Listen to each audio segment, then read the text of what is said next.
selamat datang di podcast Suara Dalam Diri, ruang obrolan hangat untuk kamu yang sedang tumbuh, pulih, dan belajar mengenal diri.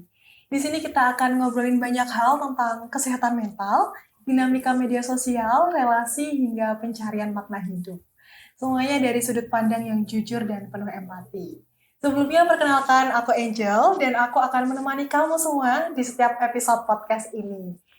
Nah, di episode perdana ini kita akan ngebahas topik yang jadi keresahan banyak dari kita, yaitu topik perbandingan sosial di media sosial dan bagaimana cara kita menerima diri sendiri. Dan hari ini aku nggak sendiri di sini, kita kedatangan tamu yang sangat spesial. Beliau ini adalah seorang psikolog klinis, dosen muda, dan juga seorang Gen Z sama seperti kita semua. Dan tentunya beliau ini aktif banget berbagi edukasi soal self-love, body image, dan mental health di berbagai ruang.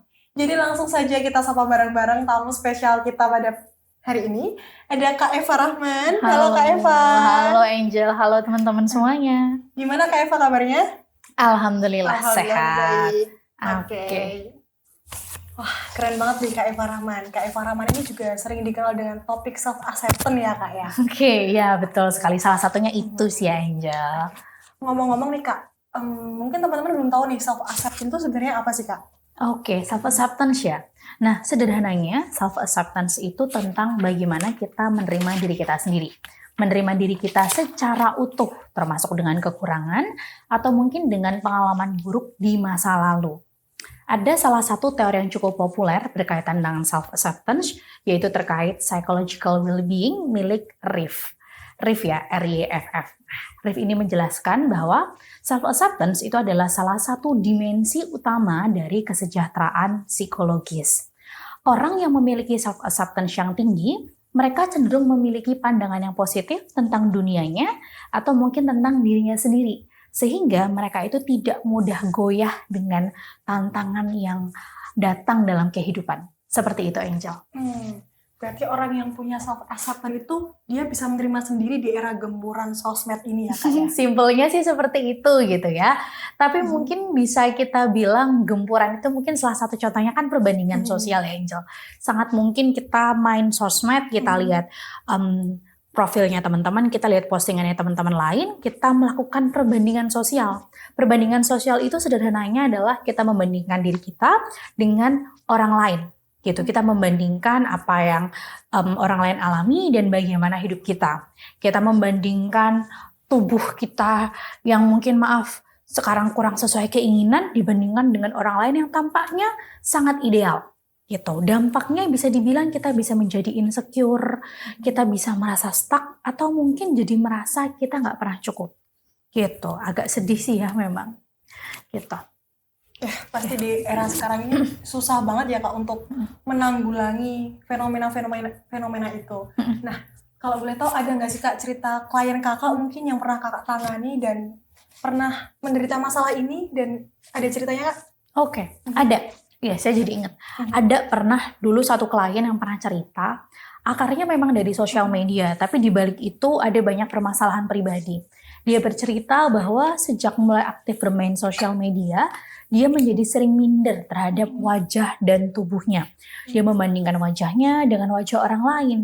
Dampak lainnya adalah saking dia mindernya, dia tidak mau berinteraksi dengan teman-temannya.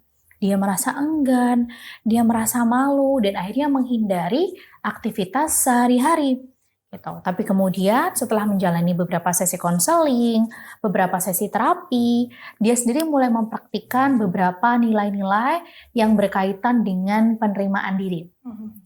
Seiring waktu, dia semakin belajar, akhirnya bisa menjadi lebih baik. Pelan-pelan sih, dan butuh waktu yang bisa dibilang tidak sebentar ya, gitu. Butuh waktu lama, seperti itu sih. Berarti untuk proses menerima diri itu ada waktunya, ada step-stepnya gitu Exactly, betul banget. Dan kita tidak bisa memungkiri bahwa efek ini tuh sangat susah untuk kita hindari gitu ya. Yes. Nah, ngomong-ngomong soal ini nih Kak, ada nggak sih tips untuk teman-teman semua bagaimana sih cara kita bisa menerima diri sendiri di era gemburan sosmed yang semakin menjadi-jadi ini? Oke, kalau tips ada, tapi mungkin teman-teman perlu ketahui juga bahwa tips ini mungkin pelaksanaannya tidak terdengar semudah yang saya sampaikan gitu ya. Jadi but it's okay, itu semua bagian dari proses. Oke, tips yang pertama, kita sebaiknya memvalidasi bagaimana perasaan kita. Misalkan, aku merasa iri, aku merasa minder, aku merasa kecewa dengan diriku sendiri. It's okay. Terimalah bahwa kita memang memiliki emosi itu. Pelan-pelan kita bantu afirmasi diri kita sendiri bahwa memang, oh aku punya emosi itu, aku minder dan mungkin aku iri. Seperti itu, pelan-pelan, tidak apa-apa. Lalu tips yang kedua adalah kurangi screen time. It's obviously ya, sudah pasti. Kalau misalkan kita tahu sumber terbesar kita dari media sosial, dari sosial media, sebisa mungkin memang kita kurangi. Ibaratnya kita mengurangi sumber-sumber yang bisa membuat kita stres. Nggak mudah, tapi teman-teman harus membuat batasan itu. Terus kemudian tips yang ketiga adalah teman-teman bisa tuliskan hal-hal yang kalian syukuri.